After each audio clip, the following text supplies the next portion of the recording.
Welcome back to the cult. I'm Saucebreaker. Rituals are one of the main ways to flex your powers in Cult of the Lamb and can provide you with many things. So, I will be ranking just the rituals. The Doctrinations and the trees will be for another day. The rules I will use to rank these is how useful the ritual is, if it helps you become stronger, and lastly, how goofy it is.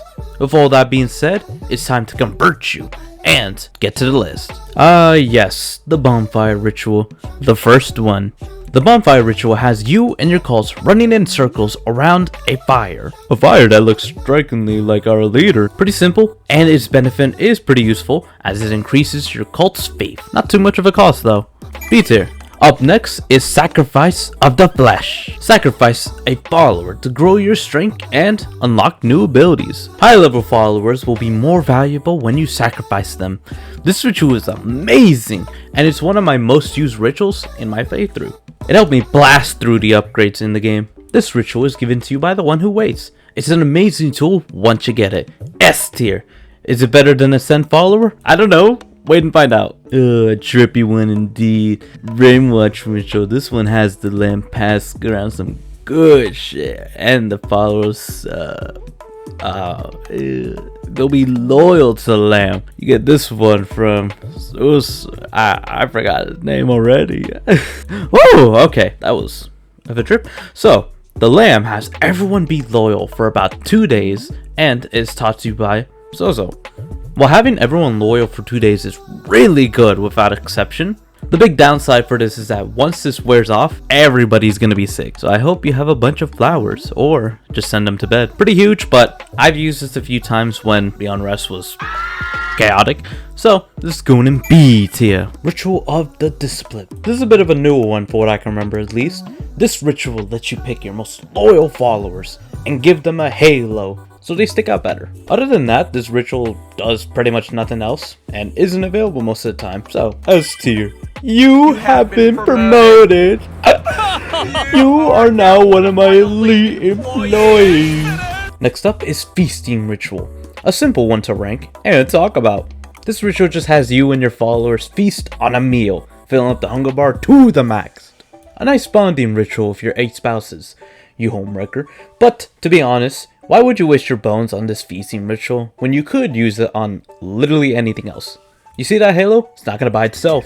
You can already grow food pretty well, and if your supply is thin that you need to use this, you have something better else to choose anyways. Kill them. F tier. Ritual Fasts, our cooler version of Feasting Ritual. This ritual has your followers starve themselves for 3 days. This ritual is really useful since you can save food and to make it into a bigger, better meal. It also helps if you're like me and you have a giant cult of 40 followers like me. Trust me, you can't feed everyone. S tier. Hungry much? Not a problem here. We can provide you with the Ritual of the Harvest. It's all that you need, all in one, 12-in-1 product, 12-in-1 shampoo, here to feed you and your followers like a famine is happening. It's very simple. It allows you to grow your crops instantly into food. Trust me, you'll be using this a lot. Wink wink. Gonna on eat here, and I will get to see my family again.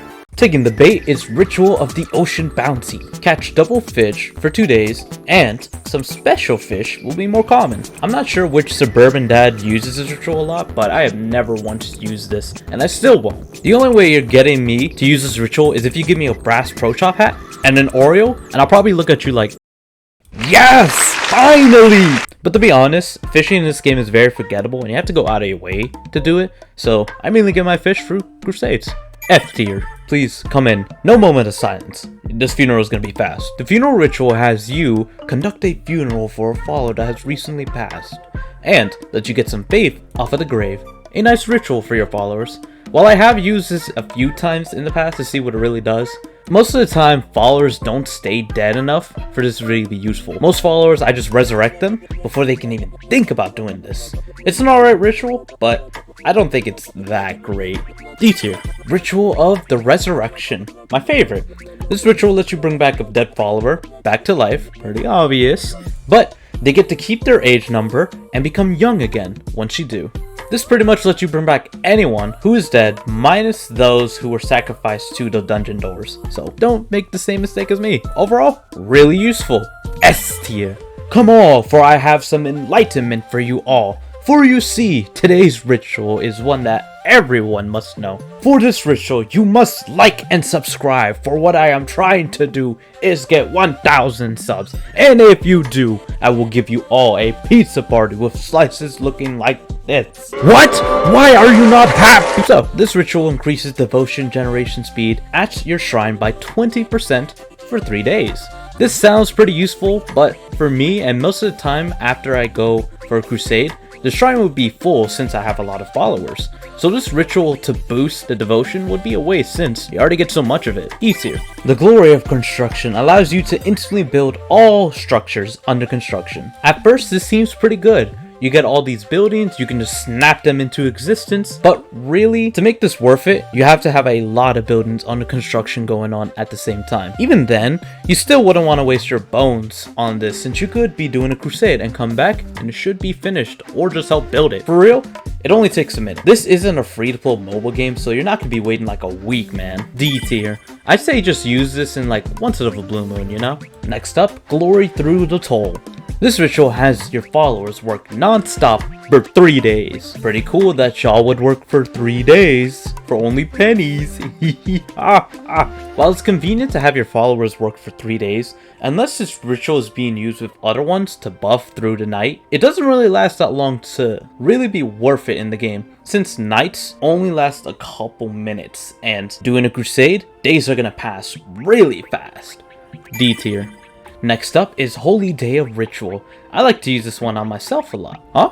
What? No, you're not gonna take a break. Go back to work. This ritual has all your followers not work for 1 day, and in the process, you get 80 faith. One of the highest faith gains in the game.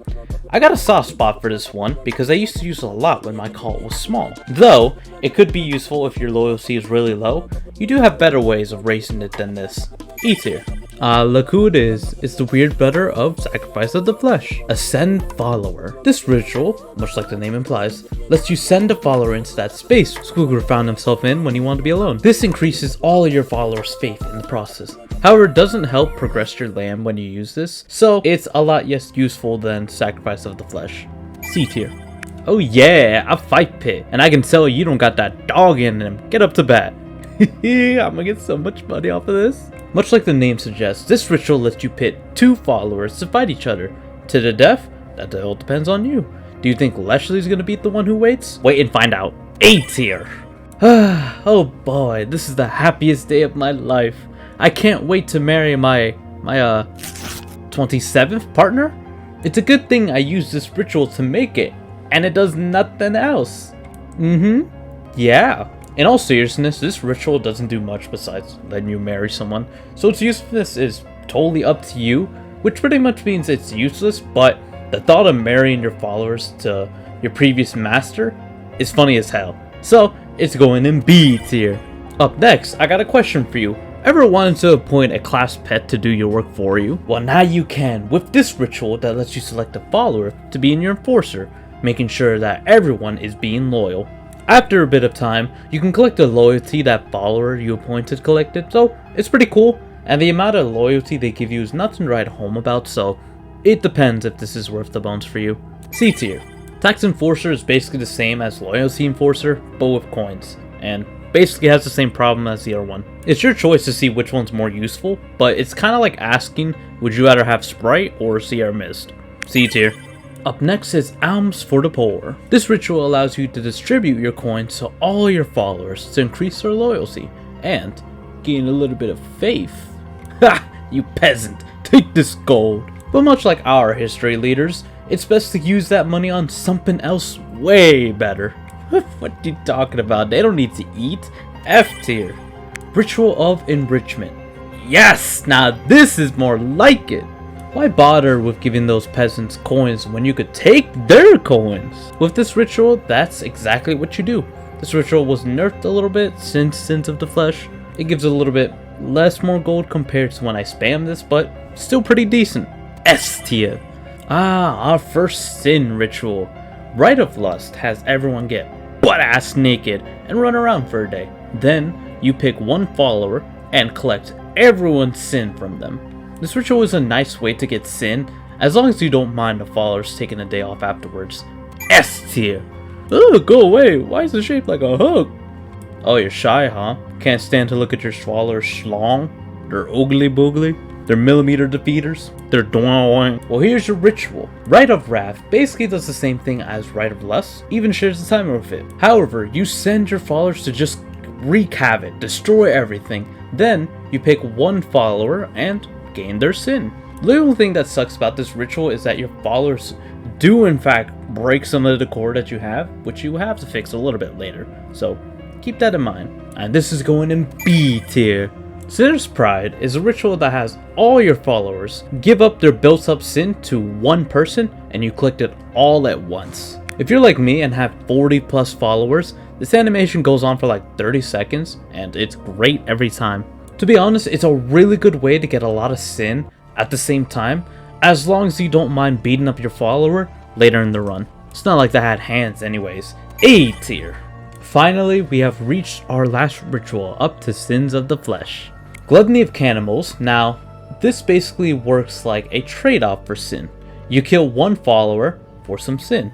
Everybody just eats that follower you pick, so poor bastard. I wonder how he tastes. Pretty good ritual as long as you got a body to spare and you don't really care. Here, I got a slice for you. C tier. And on that note, that is every ritual in Cult of the Lamb. And as always, here is the list. Remember that this is all my opinion, and everyone uses these differently, so if you disagree with any of my points, remember that I have a spare key, and I hope you like being cooked. Remember that these are also just rituals, and not the actual indoctrinations. Those will be their own separate video. And remember to join the cult. Till then, thank you guys so much for the support I've been getting, and I'll talk to you guys soon.